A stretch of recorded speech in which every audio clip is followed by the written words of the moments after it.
me, Sonia. Do you have a taste for seafood? Wanted to know what could you cook in your Instant Pot with seafood? Well, today we are going to do a low country boil. Now this is all you need. You can add extra seafood if you like, but we're going to cook it in the Instant Pot today. You ready to give it a try? Come on, let's cook it in an instant. Okay, let's go ahead and prepare our food for the pot. It makes it a lot easier when everything's already cut and cleaned and ready to drop into our mixture. So what I've done is put everything into a separate bowl, and I've actually got everything prepared. So I've cut the sausage into pieces. I've rinsed my potatoes and put my potatoes into a separate bowl. I took my onion and I chopped the onion into quads. I just did a 4/4 chop and we're there. I took 2 lemons and I actually chopped them into quads as well. And then I left a half so that I can actually squeeze it into the mixture when we're ready to go. And here I'm using frozen corn. Again, if corn is in season for you right now, go ahead and feel free to use fresh corn, but I used frozen corn. Now, also go ahead while we're already there and put your shrimp and your crab legs into a bowl, and we're going to set them to the side. We'll revisit them again in just a little bit.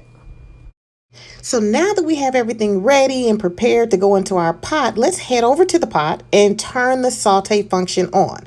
Now what we're going to do now is actually mix and create our base. We're going to start by adding 6 cups of water to the pot, 6 cups of water.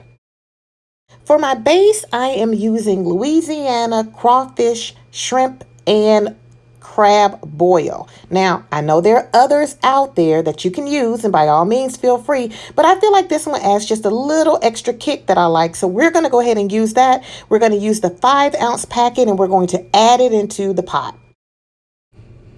Okay, pause, guys, listen.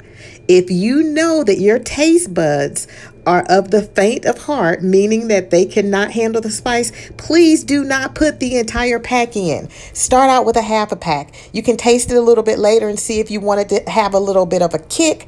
But by all means, if you know that you do not like spice, please, please, please do me a favor and not add the entire pack. Just half and then build yourself up. Let's go ahead and give everything a good stir to make sure all the spices are mixed in good with our water base. And I think we're now ready to start adding in our ingredients. Here we go, guys. Let's start adding things in. We're going to start with those onions. Remember, we cut them in quads. So let's go ahead and plop those into our mixture. We're ready to add our lemons in. Remember, we quad those as well. So we have those 2 lemons. And then don't forget that half we left, we're going to now take it and squeeze that juice into our mixture and go ahead and just drop that piece in there as well. Now, if you truly want to give your boil a kick, go ahead and add in a tablespoon of Old Bay seasoning. This is completely optional. If you do not want to do it, you don't have to, but it does give it an extra little kick. So now we're going to let our mixture come to a nice boil. Go ahead and put your spoon in there and give it a good stir so that the lemon juice, the spices, the Old Bay, the onions, all of it can actually come together and we can get ready to add our seafood. Now that our base is boiling, let's go ahead and turn the saute function off. Now, here's a little hidden secret. Once your mixture has come to a boil, take a cup or 2 of that mixture and pour it into the bowl where your seafood, your crab legs and your shrimp are sitting. Remember, I told you we would revisit it again in a second. Take it and sit it in there, because what you're going to do is give that seafood an opportunity to marinate, because remember, it doesn't take seafood a very long time to cook. So you're going to go ahead and give it a chance to marinate in those juices while you're cooking everything else. Let's go ahead and add in our ingredients. We're going to get those potatoes and go ahead and drop those in. And we're also going to drop in the corn. Just go ahead and make sure everything is submerged in our liquid base. This is how everything is going to cook. And last but not least, let's go ahead and toss in that sausage. Let's go ahead and put our top on. We're going to seal that valve in the back, hit pressure cook, and we will cook this for 6 minutes, 6 minutes. And once the timer has ended, we're going to release that valve in the back, let the pressure come out, and the first step of our seafood boil is ready. Okay, guys, here's the final step. And listen, this step is very important. We are going to layer the seafood because of the way that it cooks. We want to make sure that we're not overcooking our seafood. So we're going to put in our crab legs first. Bend them, get them in. I am using an 8-quart Instant Pot, and I was able to get in 2 pounds of crab legs.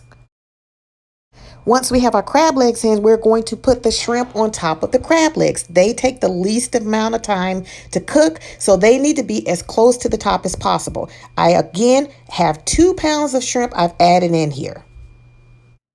We're going to put our top back on. We're going to seal that valve in the back, and we are going to pressure cook these for 3 minutes. And after that 3 minutes is up, you can take the top off and you can see that your low country boil is ready. Look at the seafood. It looks cooked perfectly. That looks delicious. And here is your finished product. It looks amazing. Don't forget, add a little bit of garlic butter to the side. You're going to need it. It's going to be delicious when you're dipping your crab legs and your shrimp into it. I cannot wait to hear how yours turned out. Comment below and let me know. Follow me at Cooking in an Instant with Sonia for more tips and tricks on cooking those instant meals in your Instant Pot.